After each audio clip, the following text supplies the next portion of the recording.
Is it me, or does it seem like every single day masculinity is under attack? Whether it's different news headlines or social media discussions. I feel like it's far too often now where we see men painted as toxic or outdated simply for embracing different traits that revolve around masculinity. I don't know if it's just me, but truly, think about it. When was the last time that you heard someone say the word masculinity in a positive way? Or painting men in a positive picture who are masculine? Over the past few years, I feel like it's become one of those loaded words. You see it thrown around in debates, you see people heated over it on social media, or like I said, just general conversations. And for a lot of guys, it feels like no matter what you do in life, you're going to be labeled wrong. If you're strong, confident, ambitious, well, now suddenly to social media, you're labeled as toxic. If you're vulnerable, empathetic, or soft-spoken, some people are going to label you as not man enough, or you're not a true man. And this video isn't about, me coming on here and telling you guys to man up or to reject, the process, the progress that we've made when it comes to addressing harmful behavior in men, but it's about finding the truth in between, right? Because here's the thing. Masculinity, in my opinion, is not broken. What's broken is how society typically often mislabels it. And that's dangerous because it leaves a generation of young men who are confused about who they're supposed to be, kind of searching for answers, and they don't know where to go. So before we get into this video, let's kind of paint the landscape of masculinity today and toxic traits, right? When people talk about toxic masculinity, what it should be referring to, and what they're usually referring to, is negative traits like extreme aggression, suppression of all your emotions, dominance at any cost, or the belief that men should never show any type of weakness. And yes, let's get this up front. Those behaviors can be harmful. The problem is that over time, the term started being used as if all, quote, all masculine traits are toxic. Strength, ambition, leadership. Even those traits, which are amazing traits to have, are sometimes criticized today. And the nuance, gets lost, right? We ended up with this kind of broad brush narrative where masculinity became synonyms with danger or oppression or racism or just being a bad person, not treating women properly. But masculinity isn't inherently bad. I feel like it revolves on a spectrum, right? You can be assertive without being controlling. You can be protective without being possessive. You can be competitive without being, completely cutthroat. In healthy form, masculine traits like responsibility, courage, and discipline, they're not just valuable. They're essential to creating strong families, strong communities, and strong relationships. So I think one of the main problems right now, especially that we see in our culture and social media, is the line has become too far blurred, right? The line between strong, masculine men and toxic men, the line's too close, and we need to separate the two and unblur the line. And the thing is, when you have that blurred line between masculine and toxic, it creates a lot of confusion and shame, especially for young men, right? These young men who are trying to figure themselves out, they don't know what to do. Because think about it this way. If every trait that has been traditionally masculine, that you've been taught, to act a certain way as a man, now all those, strong, confident traits are starting to be viewed with suspicion, well, those young men start to question everything because they don't know which way to go. They might think, am I being strong or am I being controlling? They don't know which route they're going. Am I leading or am I overstepping? Or am I being confident or am I being arrogant?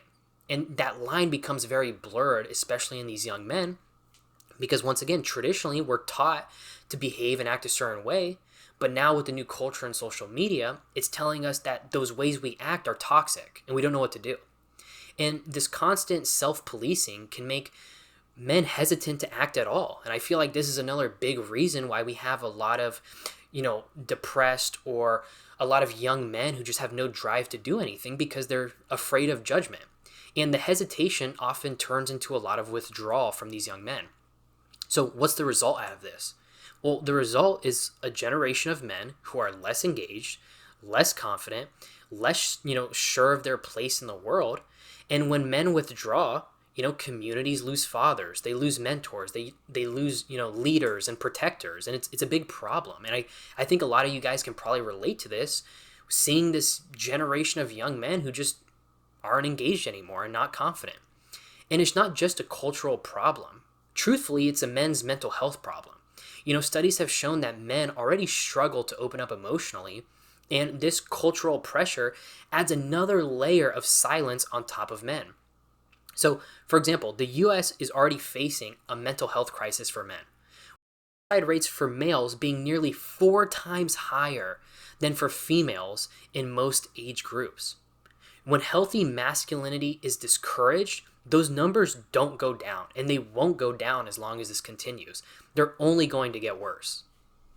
And I think, especially in today's day of age, the biggest culprit for painting this picture incorrectly is media and social narratives.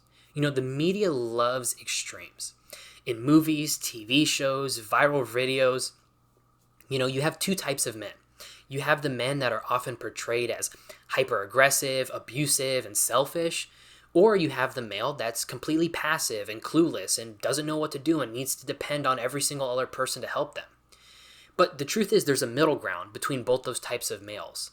There's the everyday man who's strong and kind, but that everyday man who's strong and kind doesn't get much airtime because, frankly, no one would watch it. No one cares about it. They want to see either spectrum of the male species. They don't care about the nice guy who's a leader and supports his family and community because that doesn't get as much airtime. And social media adds fuel to the fire. Influencer culture has created super loud personalities online who promote this quote unquote alpha male image that's all about dominance and money and status.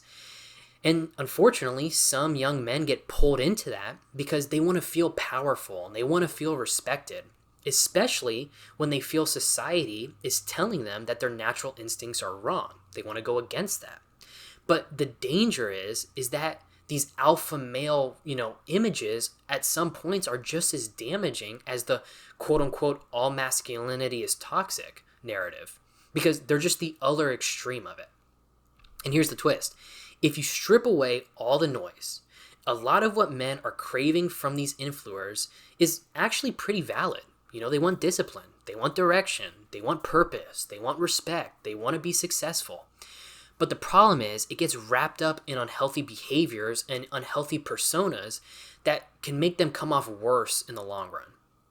So we need to talk about what healthy masculinity looks like. So what does the healthy version of masculinity actually look like in 2025? And it's not about rejecting masculinity as a whole, it's just redefining it. So I think there's 4 main points for this, right? There's emotional strength and vulnerability. You can be a resilient leader without being emotionally shut off. True strength is being able to hold it together when you need to, but also having the courage to admit when you're struggling, especially to other men around you. Vulnerability doesn't make you less of a man, it just makes you a human being. It makes you a normal person. That's okay. Next is going to be reliability. Being the kind of man who others can trust and depend on. When you say you'll do something, you'll actually do it. That builds respect faster than any display of dominance or wealth or success literally could ever do. If you have one guy who you can trust and depend on, and you have one guy who's extremely successful, but he's a snake, who are you going to trust more? Next is purposeful action. So masculinity, at its best, is about taking the right action, not recklessly, but with intention. It's about leading when leadership is needed, protecting when protection is necessary, and building when something needs to be built. And last is empathy. Strength without empathy is just force. Empathy allows your strength to be used in the service of others and not just for yourself. So healthy masculinity means that you can be competitive without being cruel, confident without being arrogant, and strong without being cold. So why should young men embrace masculinity? Well, young men today face more mixed messages than any generation before. On one hand, you're told to be yourself and express your emotions. On the other hand, you're told that any display of strength, ambition, confidence could be problematic. And it's exhausting. It's exhausting to be a man in today's society trying to keep up with all the narratives going on. So here's my take. You deserve to embrace the parts of you that actually feel authentically masculine. If you naturally take on a leadership role, own it. If you have the gift of physical strength, use it to protect and serve others. If you're competitive, channel it into your personal growth and take on challenges that make you a better person. The goal is not to swing to one extreme or the other.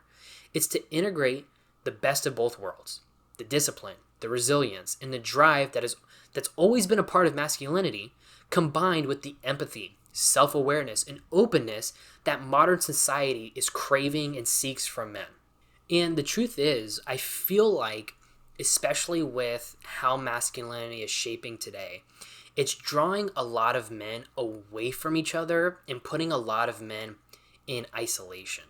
One of the most overlooked parts of modern masculinity is the power of male mentorship and brotherhood.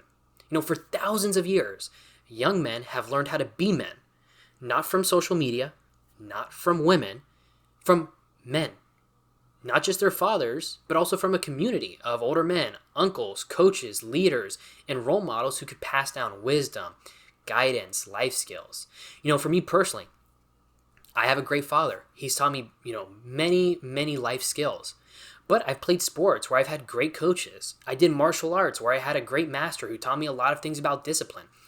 And as men, we need that. We need not only father figures, but we also need other people around us to support us. And in today's world, that mentorship and brotherhood is disappearing because many men, unfortunately, grow up without a strong male role model in their life.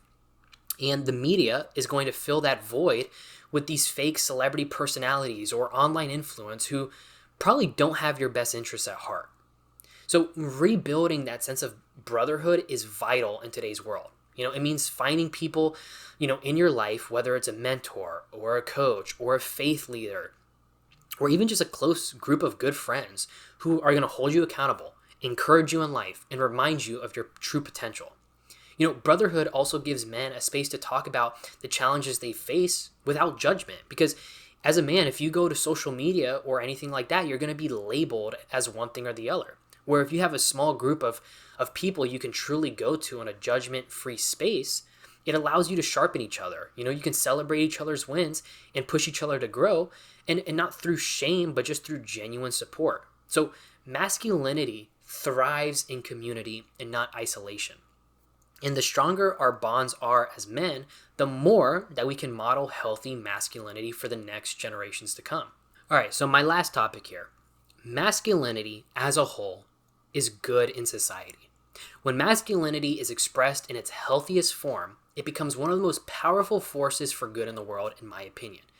History is full of examples. History is always there, where courage, leadership, responsibility, core masculine traits were the difference between chaos and progress. Think about first responders running towards dangers, when everyone else runs away. Think about innovators and builders who work tirelessly to create infrastructure, new technology, and opportunities for others. Think about fathers, coaches, and leaders who devoted their, lives to guiding and protecting the people they love. The problem is that we've stopped telling these stories because social media tells us we're toxic for even talking about this. And society often focuses on the mistakes that men make. And while accountability is important, and let's be honest, some men do it to themselves. They go online and they make themselves look arrogant. Ignoring the good erases the full picture. We need strong men just as much as we need compassionate men. And when both traits can live in the same person, that's where the real change happens. So if you want to push back against the narrative that masculinity is now toxic, start by using it to serve others. Protect those who can't protect themselves. Mentor younger guys. Or support your friends when they're going through hell. Because someone who makes the people around you feel safer, stronger, and more capable, those are the true people that I see masculinity in. And when masculinity is used as a shield instead of weapons, everyone benefits, men, women, and the entire community. We need to stop talking about masculinity as if it's something that men need to apologize for. Now, I'm not saying you guys do this, but I'm sure you've seen, social media examples where people think men need to apologize for being masculine. Instead, we should be asking, how can we cultivate a generation of people in a way that makes men a more positive outlook, makes men better, healthier, more connected? Because the line between masculinity and toxicity has gone way too blurred because we stop having these conversations. So let's bring those back. Let's teach boys and young men that they can be strong without being oppressive, assertive without being aggressive. And to every young man who is watching this, or if you're not a young man and you're older, don't let society shame you about being who you are. True masculinity is about balance, it's about purpose, integrity. Shape it for yourself, live with your intention, and remember, there's nothing toxic about a man who leads with strength and their heart at the same time. So if you guys got any purpose out of this video, drop a like, drop a subscription. Let me know what you guys think about this topic. Do you guys agree with me, or do you guys completely disagree with me? I'd love to hear your comments down below. And yeah, I'll see you guys in the next video, and I hope you guys have a good day.